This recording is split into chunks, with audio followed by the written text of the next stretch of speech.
નમસ્તે, હું ડૉક્ટર શ્રેય પટેલ, કન્સલ્ટન્ટ પ્રોક્ટોલોજિસ્ટ, અભય હોસ્પિટલ મોડાસાથી.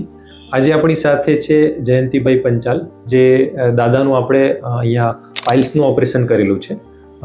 તો ચલો આપણે દાદા જોડે વાત કરીએ કે એમને અહીંયા અનુભવ કેવો રહ્યો. દાદા, તમને પહેલાં શું તકલીફ હતી? પહેલા મરસાની તકલીફ હતી. બરોબર. એમાં અમુક ટાઈમ ખૂન બી આવતું.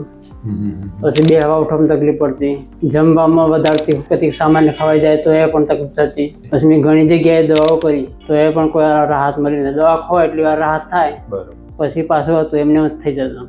કેટલા સમયથી આ તકલીફ? પછી આ સમય લગભગ 1.5 વર્ષ જેવું થવાય જ મને. એટલે પછી મેં આ સાહેબ સલાહ લીધી એકબીજાને, સાહેબ ડૉક્ટર સારા હે, એ ત્યાં જગ્યાએ જઈએ.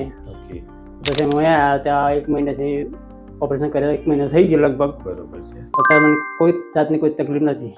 પહેલા જે લોહી પડતું, દુખાવો થતો, પછી ખાઈએ તો પ્રોબ્લેમ થતો, હવે એ બધી સમસ્યાઓમાં અત્યારે કેવું છે દાદા? અત્યારે બિલકુલ નહીં હતા. કોઈ દુખાવો નહીં, કોઈ બ્લડિંગ નહીં, કોઈ કશું જ નહીં. અને તમને અહીંયા હોસ્પિટલમાં ઓપરેશનનો અનુભવ કેવો રહ્યો દાદા?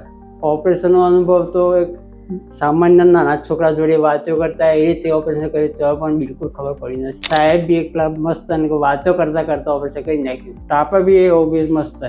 હોસ્પિટલની ફેસિલિટીઝ વિશે કાંઈ કેવું હોય તો? હોસ્પિટલની ફેર કમ્પ્લીટ અને ફેસિલિટી એ કમ્પ્લીટ. સાહેબ બી સારા. અત્યારે તમે નોર્મલ ખાવા પીવાનું ખાઈ શકો છો? હવે અત્યારે નોર્મલ કોઈ તકલીફ થતી નથી. પણ તમારી જેવી જ આ બીમારીથી કોઈ બીજા લોકો પીડાતા હોય તો એમને તમે આ વિડીયો દ્વારા શું કહેવા માંગશો દાદા?